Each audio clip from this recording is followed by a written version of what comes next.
Seja muito bem-vindo ao nosso canal Hands-on Ultrassom. Aqui você terá acesso a conteúdos exclusivos e aulas semanais sobre ultrassonografia, que essas aulas são feitas sobre medida para médicos que desejam alavancar suas carreiras nessa área tão fascinante. E agora deixa eu te fazer um convite muito especial. Gostaria de te convidar a embarcar conosco nessa jornada rumo à excelência na ultrassonografia. Juntos nós vamos explorar cada detalhe, vamos aprimorar as nossas habilidades, vamos alcançar novos patamares profissionais. Então, prepare-se para poder mergulhar aqui no mundo da ultrassom de forma prática, dinâmica e inspiradora. Então, não perca tempo. Se você ainda não segue o canal, já clica aqui, já segue, já ativa o sininho para poder ser notificado sempre que a gente tiver vídeos novos. E aproveita também, já manda para o seu colega que trabalha também com ultrassonografia. Eu tenho certeza que você vai agregar muito na vida profissional do colega. E hoje a gente vai conversar um pouco sobre gestação ectópica. E a partir desse momento, eu te convido a ligar na sua cabeça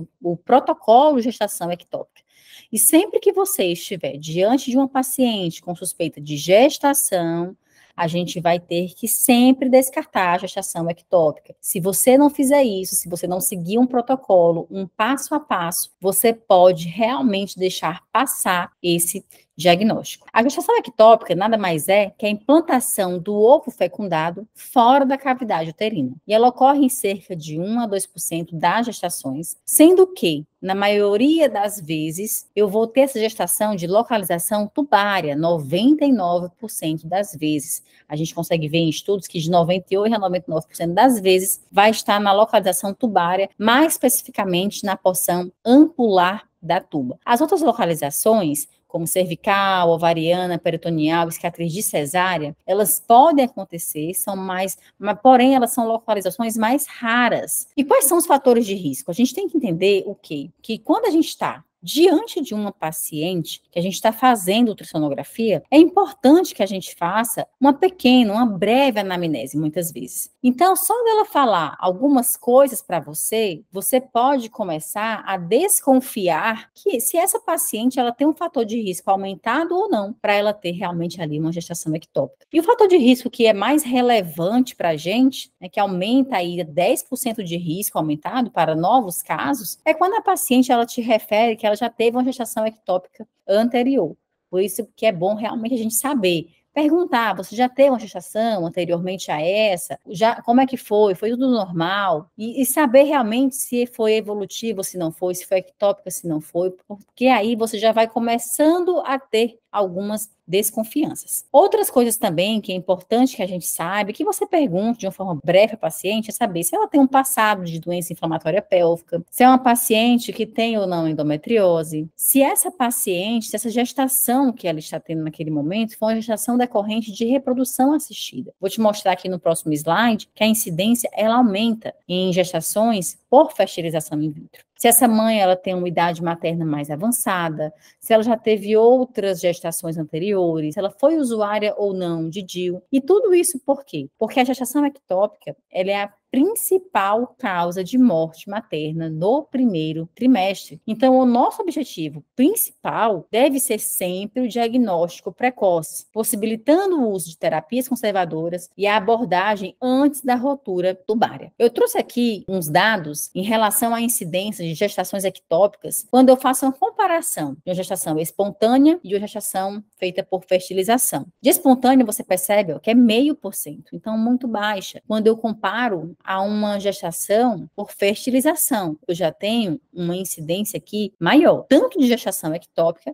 quanto de gestação também heterotópica. Eu também vou aumentar quando eu estou diante de uma paciente, de uma gestação decorrente de uma fertilização. Diante de uma mulher no menacne, se ela te referir atraso menstrual, sangramento transvaginal, uma dor abdominal, o diagnóstico diferencial de gestação ectópica, ele é imperativo, você tem que pensar. E como é que, por exemplo, qual é o quadro clínico dessa paciente? Geralmente, um paciente vai fazer o exame com você e ela tem ali um atraso menstrual e, por muitas vezes, ela já fez um beta. E esse beta, HCG, ele vem positivo. Diante desse caso, eu preciso realmente ver se essa gestação ela é tópica ou se ela é ectópica. A abordagem diagnóstica vai depender muito do estado hemodinâmico da paciente. Se eu tenho uma mulher hemodinamicamente estável, claro que eu tenho que fazer uma abordagem diagnóstica de uma forma não invasiva, fazendo ultrassom e também dosando o nível de beta-HCG. Essa combinação de ultrassom e beta-HCG, eles possuem aí uma alta especificidade e uma alta sensibilidade. Quais são os achados ultrassonográficos que eu posso ver, né, diante de uma gestação ectópica? Um útero vazio, eu vou ver um endométrio hiperecogênico, eu posso ver, na maioria das vezes, a depender da evolução, né, de quantas semanas essa gestação aí ela está, uma imagem ecogênica adjacente ou muito próxima ali ao ovário, isso nos casos que eu tenho de ectópica tubária. E uma coisa importantíssima é que, por exemplo, você vai iniciar ali seu exame, a paciente ela relata um atraso menstrual, ela tem um beta-HCG positivo, você encontra um útero vazio, o endométrio hiperecogênico, típico ali da fase secretora. Eu vou procurar essa paciente, ela ovulou.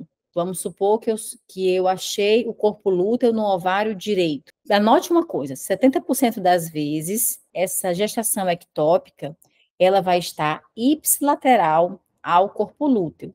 Eu tenho uma pequeníssima porcentagem de gestações ectópicas que vão estar no lado contralateral ali ao corpo lúteo.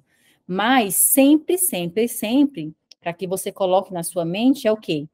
É que sempre que se eu quero buscar a ectópica, eu procuro do lado do ovário que ovulou, porque na maioria das vezes é lá que eu vou encontrar. A ultrassonografia transvaginal, ela é capaz de detectar o saco gestacional intrauterino a partir de 5 a 6 semanas de atraso menstrual. Quando a data, né, a data da última menstruação, ela é incerta, essa paciente ela não sabe, e você estiver diante de um beta-HCG quantitativo, saiba que, anote, valores acima de 1.500 a 2.000 correlacionam-se com a presença de saco gestacional à ultrassonografia transvaginal. E a ausência deste, né, do saco gestacional, ele é indicativo de uma gestação anormal, podendo corresponder aqui o quê? Uma gestação ectópica ou você está diante ali de um abortamento. E aqui a imagem, ela vai ser diferente, a gente vai ver aqui no decorrer da nossa aula, né, que eu tenho imagens, por exemplo, se essa gestação ela não é rota, eu vou ver ali uma massa anexial ou um saco gestacional extrauterino. Geralmente, na maioria das vezes, o quê? Próximo ao ovário, porque está lá na topografia de tubo uterina. Agora, se essa paciente ela já chega, e aí já vai ser uma outra clínica também, essa paciente já vai estar com uma dor mais exuberante. Se ela chega com gestação ectópica rota, nesse caso, além dessa massa anexial, ou esse saco gestacional extrauterino, eu vou ter também a presença de hemoperitônio. E geralmente o que a gente vai encontrar? É uma imagem de parede mais ecogênica, espessada, irregular. Isso, se, por exemplo, eu encontro, né, essa paciente, ela chegou ali para mim com o beta-HCG dela positivo e esse atraso menstrual. E aí eu fui e encontrei. Ok. Mas tem uma outra situação também. A gente pode se deparar diante de um quadro, por exemplo, onde a gente tem um beta-HCG positivo, eu procuro, né, eu faço toda a varredura da região anexial, faço tudo, e eu não localizo essa gestação pelo ultrassom. E aí, o que fazer nessa situação? Nesse caso, você deve seguir com dosagens seriadas de beta-HCG a cada 48 horas. E a evolução, como é que nesse caso, que eu estou aqui mostrando com o laser, a evolução ou a involução do beta-HCG vai ter o maior valor diagnóstico do que, por exemplo, eu fazer uma dosagem de beta-HCG isolada. Então, eu preciso fazer esse acompanhamento seriado. Na maioria das vezes, nas gestações que são tópicas, as gestações tópicas que vão ser identificadas pelo ultrassom, elas vão ser identificadas nesses valores que eu falei, entre 1.500 e 2.000 de beta-HCG. Porém, eu não posso utilizar o quê? Esse valor de forma isolada para fazer um diagnóstico. Então, eu faço dosagens seriadas. Na gestação tópica, por exemplo, isso aqui é a setinha, esse tracejado, de uma gestação que vai ser tópica, estou aqui mostrando. Uma gestação tópica, a evolução do beta-HCG, ela deve ser superior a 50% em 48 horas. Em caso, por exemplo, que eu tenha uma redução ou que eu tenha um aumento menor que 50%, como esse caso aqui que eu estou apontando aqui agora, eu tenho que pensar em gestação ectópica ou em gestação inviável. Então, esse vai ser mais ou menos o raciocínio clínico. E, por exemplo, se eu tenho, né, esse aumento de 50% nas próximas 48 horas, na nova dosagem de beta-HCG, e eu ainda tiver uma dúvida, né, será que é ectópica ou não, o que eu posso fazer? Eu posso repetir, se a paciente ela estiver estável, eu posso repetir a ultrassom após alguns dias. Os achados ultrassonográficos, né, de um saco gestacional extrauterino contendo o embrião ou vesícula em seu interior são o quê? Patognomônico de gestação ectópica. Os livros, eles descrevem gestação ectópica assim, né, como essa imagem que eu tenho um saco gestacional, que eu vejo bem bonitinha, bem direitinha, e eu consigo identificar de cara. Mas na vida real, a maior parte das vezes, nas gestações tubárias, elas não vão aparecer como aparece aqui nesse livro, não. Elas vão aparecer como apareceram aqui, ó, para mim. Eu vejo uma massa anexial extra-ovariana, um achado assim menos inespecífico. Nesse caso, eu sempre tenho que fazer o quê? Correlacionar dados clínicos e correlacionar também com a dosagem do beta-HCG. Eu vou mostrar aqui o vídeo desse caso mais adiante. Agora, uma coisa muito importante mesmo. Preciso falar, por exemplo, se tem BCF, né, batimento cardíaco fetal, na ectópica? Como nesse caso aqui, ó, do vídeo. A gente consegue ver aqui na região anexial esquerda, ó, o útero está vazio, e na região anexial esquerda a gente conseguiu ver o embriãozinho e tinha também batimento cardíaco. Deixa eu voltar aqui o vídeo mais uma vez, para que a gente possa ver, ó, observe aqui, o coraçãozinho, eu registrei aqui essa imagem, tinha BCF. Isso vai mudar alguma coisa? Eu preciso colocar no meu laudo isso? Claro que sim. Por quê? Porque vai mudar a conduta. Porque uma das opções de tratamento para a gestação ectópica é o quê? Um tratamento medicamentoso realizado com metotrexato.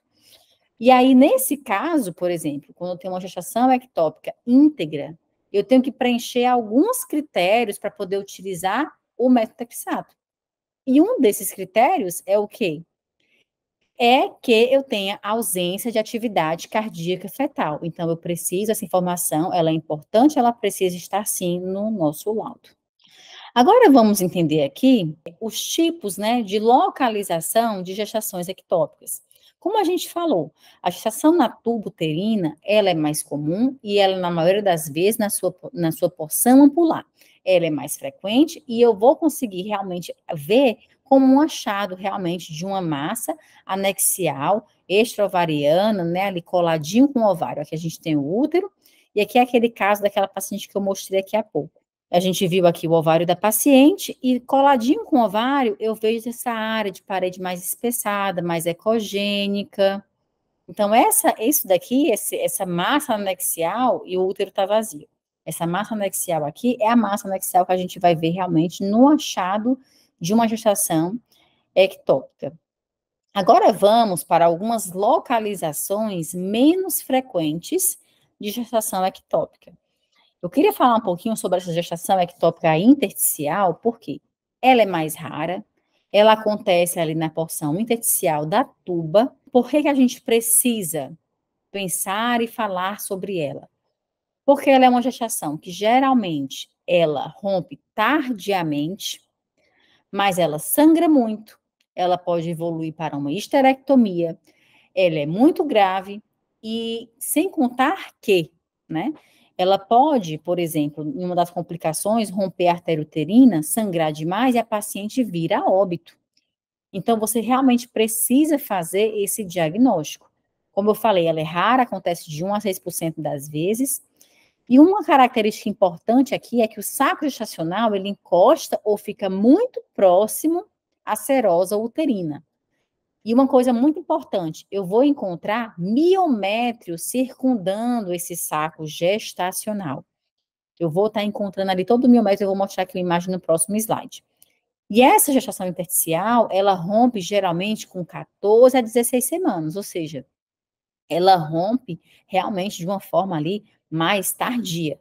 Aqui a gente vê, por exemplo, um corte transversal do útero, e eu observo, se você observar, né, esse tipo de gestação, a gestação ectópica intersticial, ela atravessou aqui a parede muscular realmente do útero. Ela atravessa e a gente vê aquela encostadinha na serosa realmente ali uterina. E é por conta disso, sabe, que esse tipo de gestação ectópica pode permanecer ali, por exemplo, assintomática por um tempo, por quê? Porque esse segmento aqui uterino, ele tem, em média, uns 0,7 milímetros de diâmetro, tá? 1 a 2 centímetros de comprimento nessa parte da tuba. Essa parte intersticial da tuba é aquela parte que ela está inserida na região cornual uterina. Então, assim, ela apresenta essa região aqui uma considerável capacidade de dilatação, antes dela conseguir romper, né, no seu segmento ali distal. Então, ela pode permanecer assintomática durante algum tempo, até a 16ª semana de gestação. Porém, né, o que acontece? Quando ela rompe, ela pode ser muito grave, trazer um desfecho não favorável para essa paciente, e por conta disso, a gente tem que fazer realmente um diagnóstico precoce na maioria das vezes. A gente precisa realmente, como eu falei, ligar o protocolo de gestação ectópica, que é o quê? Eu vou iniciar minha ultrassom, minha paciente, ela está gestante, ela tem um beta positivo, eu tenho que fazer varreduras amplas, eu tenho que varrer todo o corpo do útero, varreduras longitudinais, varreduras transversais, eu tenho que olhar tudo. Com certeza, você olhando de forma atenta, você não vai deixar passar esse tipo aí de gestação. Um outro tipo de gestação ectópica é a gestação ectópica de localização cervical. Ela também é rara, é bastante rara, em menos de 1% aí das vezes que ela acontece, porém ela é grave. Por quê?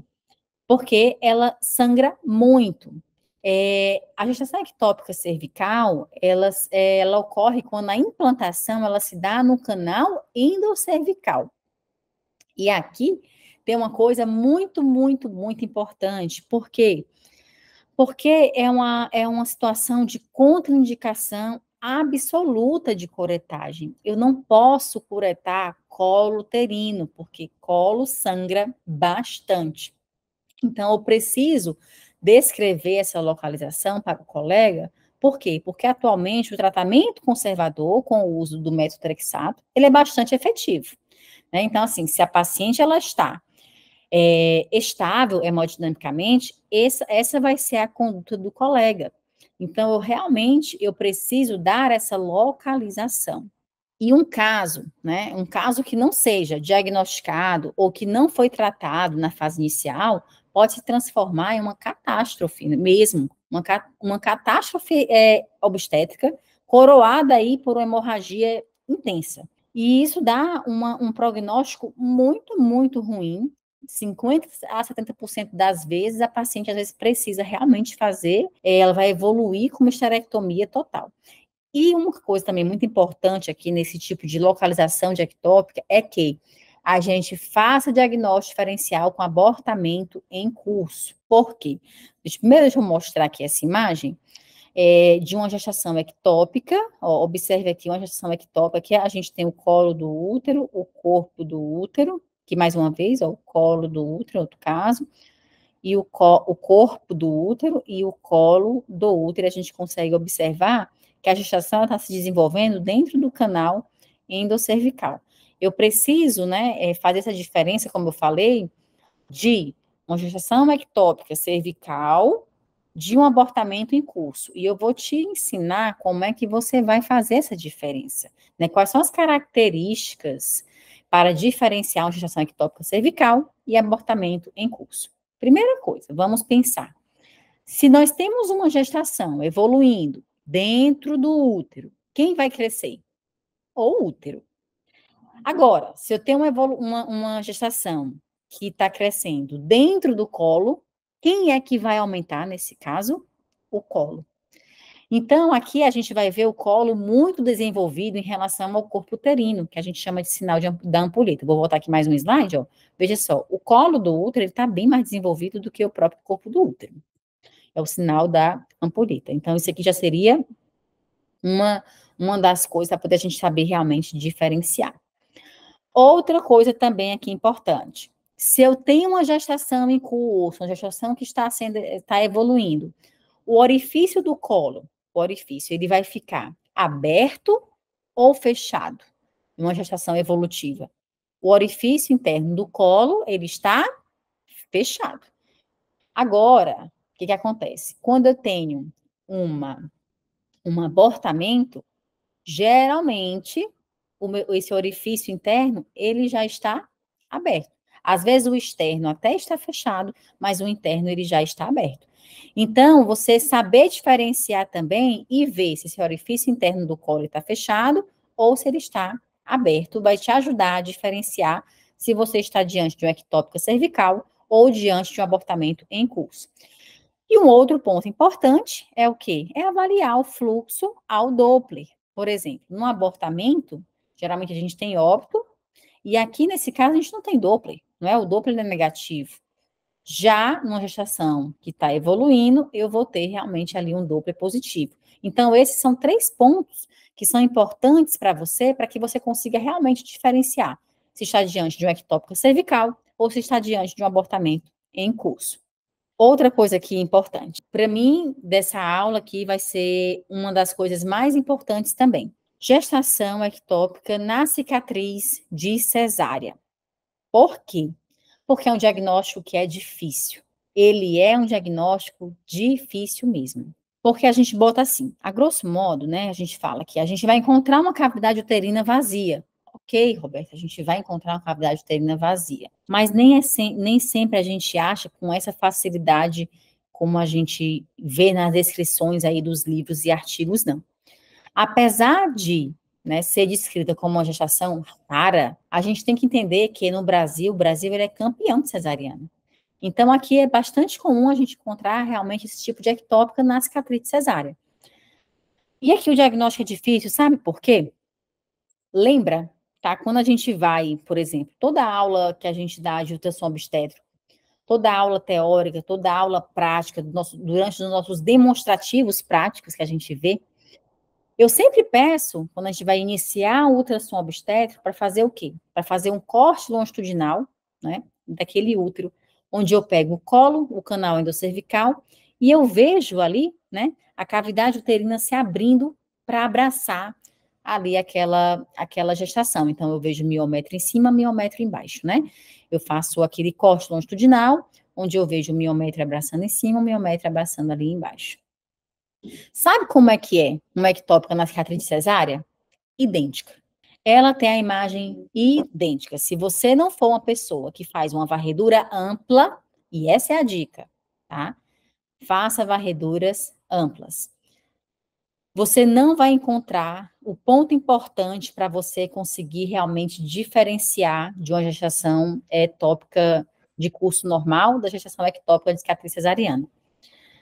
Na cicatriz aqui da cesárea, por exemplo, quando eu faço uma varredura ampla, o que a gente vai ver? Lá no fundo uterino, eu vou encontrar endométrio hiperecogênico. Eu vou encontrar aquele endométrio típico de fase secretora no fundo uterino. Por isso, eu preciso realmente ampliar minha varredura. E muitas vezes, talvez você também enxergue isso daí, talvez você já tenha recebido laudos assim, de pacientes que têm uma gestação ectópica em cicatriz de cesárea e que tem ali coisa de 3, 4, 5 ultrassons normais. Por quê? Porque o colega ficou preso só naquela imagenzinha, não ampliou a varredura, não ampliou a visão dele e deixou passar realmente isso daí. Mas você não, que você agora está aqui com a gente, está aqui no canal, com certeza você não passa mais esse tipo de gestação ectópica. E todos esses casos, né, que a gente viu aqui são de gestações ectópicas não rotas, que são casos que a gente chama que são mais difíceis da gente ver. Quando a ectópica ela é rota, não. Aí, nesse caso, é muito mais florido, né? É um caso que a gente consegue enxergar com uma certa facilidade. Por quê? Porque a gente vai encontrar, né, a cavidade uterina vazia, eu consigo ver uma massa anexial, né, ou um saco gestacional extrauterino, e eu consigo também ter aquele achado aqui, ó, de hemoperitônio. E a clínica da minha paciente vai ser uma clínica mais exuberante, ela vai ter mais dor, certo? Ela vai ter um abdômen, uma defesa abdominal, então ela vai ter ali também outros sinais. Coloca uma coisa na cabeça, só faz diagnóstico de ectópica quem pensa em gestação ectópica e segue realmente um protocolo de exame. Eu te encontro aí na próxima aula. Tchau.